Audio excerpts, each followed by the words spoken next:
Hi, so in this week's episode we get into the motor. I installed a new part, it wasn't working, and in fact the entire engine started malfunctioning. So we get into the long process over the course of probably 5 months of trying to fix this engine. So I'll let you watch the video and I'll give you my synopsis at the end. Have fun.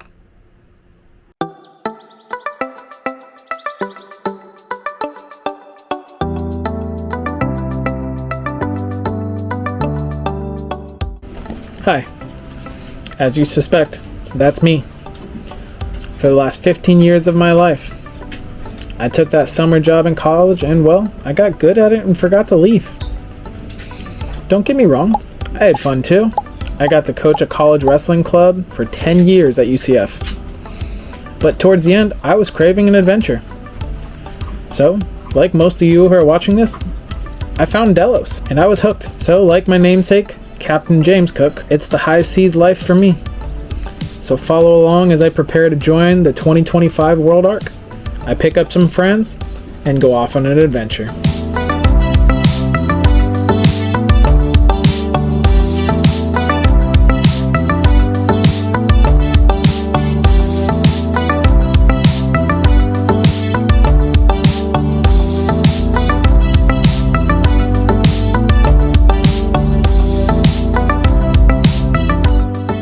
So it's been a while since I updated anyone.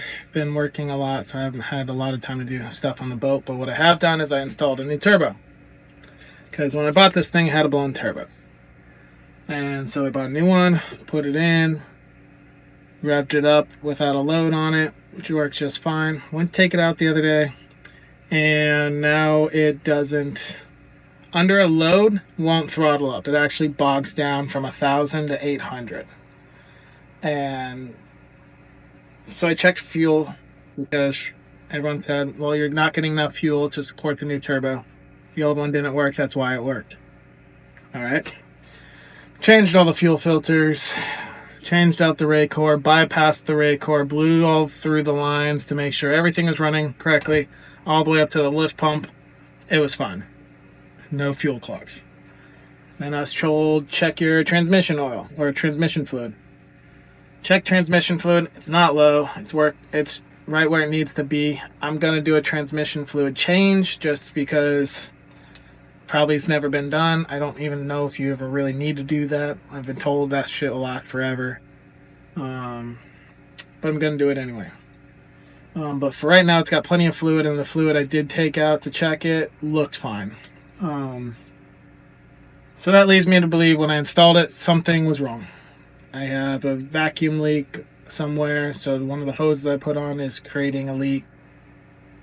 Maybe there's something with the fuel lines. I can't see how they're metal, and they attach flush, so I can't really see how I screwed that up, but it's the only possibility left is I screwed something up when installing the turbo. So now I get to take it all apart, take out the turbo, check everything out, and put it all back together again and see if that fixes the problem. Fingers crossed. So in order to do this, so my turbo's right here. I've got the cover off for the air intake. But this is the section I got to take off, this whole piece right here. So in order to do that, to access it, I've got to take this guy off. I'm going to go ahead and replace these hoses because if you see, I can easily poke my finger into that. And it should really be stiffer than that.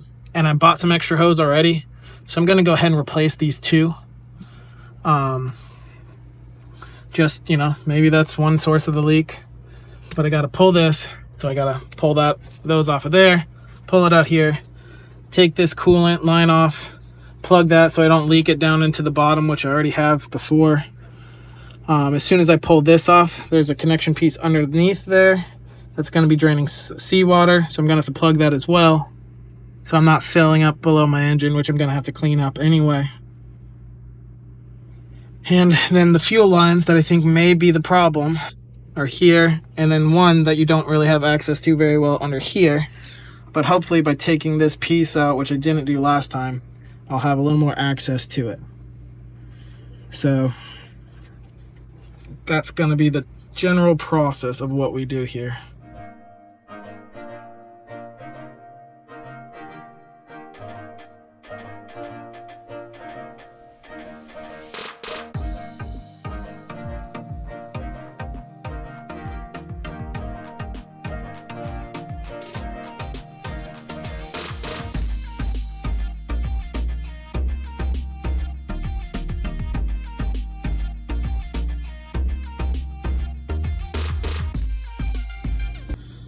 So I've got these off the turbo, and as you can see, there's a lot of carbon buildup inside there. The fan still spins pretty freely. I don't know if you can really see that. So that's not the problem. But I don't know why there'd be so much carbon buildup on a brand new turbo that we've only really tested once or twice. And I also don't know what that means. So I'm gonna probably need to find out or give someone a call, see why there would be so much buildup on this already. Or maybe that's normal. I'm not quite sure. I need to go get a new wrench to take the fuel lines off to see. But everything that I've taken off looks like it was on there pretty good, so I can't see that really being the problem. But you never know. I'm gonna try and pop these fuel lines off. I may not just take it off completely because that's seated pretty good back in there. So I'm not really sure why that would be happening, because this is sitting on there pretty flush and square and nice and tight. So I'm gonna just take this fuel line off, make sure I didn't leave anything on there, and then probably start reassembling it and see what happens from there. Alright, I've got everything on it disconnected. The only thing I haven't done is slid it off those bolts in there. I got them all disconnected, but I don't see the point in fighting it to get it off just to slide it right back on. Every hose is disconnected, every part's disconnected. So to me, that's about the same as it being completely off of there. I know it's working fine, so looking at it's not going to do any different. So I'm going to go ahead and reassemble, put everything back on there. And hope it's sitting on there better this time and something's working right that wasn't working before. So the injectors finally came in, so I get to finally replace those. Let me grab one and show you what I'm talking about. I didn't know what the hell I was talking about until I made some phone calls. Luckily I've got some really good friends who know a lot of things. So these are the injectors for my Yanmar motor. Make sure you get the correct ones. So we think that could be the issue with the engine. We think when I replace the turbo, new turbo is getting enough air now, but it's not getting enough fuel, which will hopefully solve my throttling up issue. So right down here, this is your rail, which goes down right down into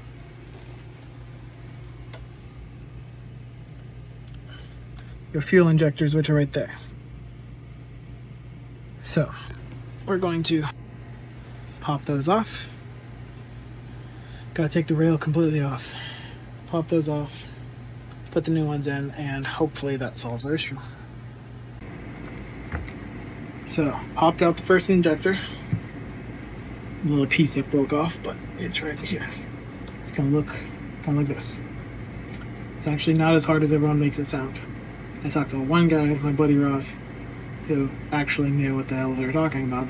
It's as simple as 17mm cap screw, 2 other little socket screws. I don't know what size they were, they're very small. unscrew those, pop this guy off, pop the other side of the rail off, and then just get a vice grip, clamp down, twist, twist, pull, and just work it way out. Okay, could use a little bit of force. This one actually came out relatively easily, but you can tell, I don't know if you can really see it, all builds up with carbon in there. There's no way anything was getting through that. So, needed to be done. But, the issue I'm having, this is your little cap that holds this down and compresses it into its spot. Okay, that's what the bolts were on. Well, this guy doesn't fit on the new ones just by a hair. And I mean, literally, I could probably tap it and really wedge it on there, but I don't want to risk hitting the new injectors. So I'm going to take this little drill bit I have. I know it looks massive, but I'm not going to go all the way up.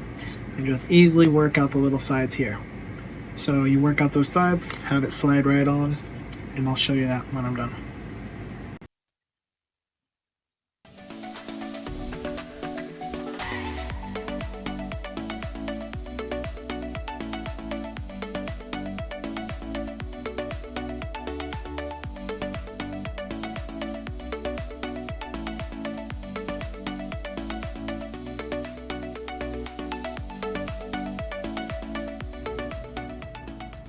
Alright, as you can see, still maintained its shape roughly. All it does is hold that on there, and then it just needs to slide on down to that guy. Just had it on there and pulled it off to show you, so I know it fits. There we go. It slides in just like that. Put these two little screws back on. This guy's gonna have to bend this way now and go there, and then 104 done. Okay, where we left off yesterday. Got the old injectors out. 2 of them, nice and simple. Apparently you're supposed to just, you get off that little plate that holds it down, twist, pull right out with some vice grips. The other 2 were seized in there, so that took a crowbar. Camera died, so I didn't know. I thought it was filming the whole time. But got the new ones in. Now, problem is we're not getting fuel up there, so we're going to attempt to bleed the lines. So there is an air valve on the top of your fuel filter. I've got a little self primer over here. We're going to loosen this up, get fuel pumping out of there. And then theoretically we should loosen every single one of these one at a time to get fuel coming out. I tried that yesterday and it wasn't getting fuel. So we're gonna try to bleed it back to here, the fuel pump, and then I think I'm gonna go from the base on the injector side, the high pressure side, try and get fuel out of there first to see if I'm even getting fuel to that point. If I'm getting fuel at that point, it should be making it to the other side. So that's where we're at. We're gonna give that a shot. Good morning. So I finally got my injection pump back for my motor. I'll go over that process probably at a later date, possibly. I don't want to slam the guy too much, but I definitely wasn't happy with hiring a mechanic when you should just do something yourself. Cost a lot of money, and I'm back to where I started, putting in the injection pump myself. So, but he left me a nice box of bolts, of nuts. I have no idea where they go because I didn't take it apart. He did, but he doesn't have time to put it back in. So today I'm going to clean up these parts, get them nice and clean, and try to get the fuel injection pump in. I know there's some kind of timing thing that I gotta match up. There's a little mark on the side. And apparently there's a hash mark on my engine that I gotta find. As long as those are matched up and the keyway fits in nicely, we should be all right. So we're gonna fake it till I make it, like usual. But I'm gonna start by getting everything nice and clean. So that was part 1 of the engine rebuild. We went through the turbo. We got that all put back in, found no defects with the turbo, went back and forth over, probably over a month with the guy I bought the turbo from.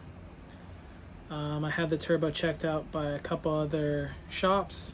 They said it was perfectly fine. Turbos are very simple machines, so there's nothing wrong with the turbo. So that's not what was causing my motor issues. So we move on from the turbo, we get to the injectors. I've put in new injectors, and then I get into the process where it still wasn't working, go into the injection pump.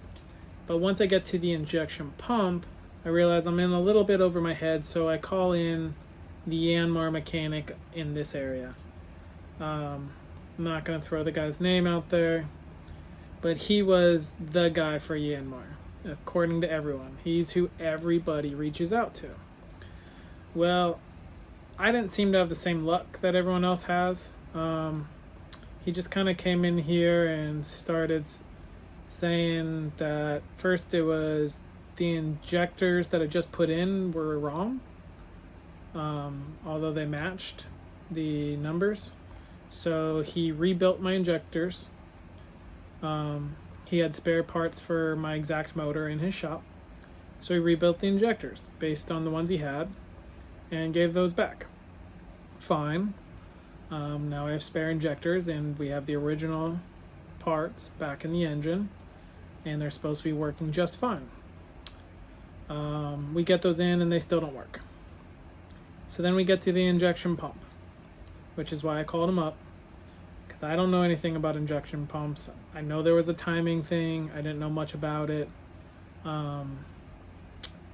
So he takes it apart. He sends it out to go get fixed because he doesn't do injection pumps. There's a whole process behind that, I guess. So he sends it out. It took him over a month to get that part back, and it was a lot of me hassling him to try to find the time because it took him over a week to even send it out. And so when I called the company he sent my injection pump to, they told me it was done and just being waited on to get picked up and paid for. So I said, that's fine, let me come pick it up and pay for it. And at this week, it was only like week 2, maybe almost 3. And they said I couldn't do that because I wasn't the one who dropped it off. The Yanmar guy was. And so I was like, all right. So I called him up and was like, hey, can you go get it? They won't let me pick it up, or tell them to let me pick it up and I'll pay for it right there. Well, that wasn't an option. So I had to wait on him, which took him another week and a half. So we're into this about a month with the injection pump being out of the boat. He finally goes and gets it, but he doesn't have time to come to the boat, and he doesn't know when he's going to have time to come to the boat because he's got other projects and he doesn't want to take any more time on this one right now. So I had to meet him up on one of his other job sites, go pay him the money. And meanwhile, I've also asked him multiple times for an invoice on his labor. Granted, he was only here working on the boat for a total of about 4 hours over the course of 3 different times. Maybe 5 hours. It wasn't long. But he started getting angry that I hadn't paid him for his labor. He hadn't given me an invoice for his labor to pay. So it was a lot of back and forth. All in all, it was not a great experience with this mechanic. And it ended up, once I got that part back, I think I was in with this guy now because of the injectors, the injection pump, and his labor. I'm into it for almost $5,000, and nothing was fixed. There's nothing done on my motor. So that was a hard pill to swallow, to pay someone to come out here and do nothing. Now, all that aside, on a trip like this, I've got a rebuild injection pump and new injectors. So those are both good things. That's probably good that those got done anyway. So that's a wash. But he didn't fix the problem. And to me, that is the problem. He came out here telling me he was going to do it and that it would be no problem to fix, and left me hanging. So that's where we leave off, and we're going to start the next episode up, getting that injection pump back in. It's really not as big of a process as everyone makes it out to be. Well, thanks for watching. my back.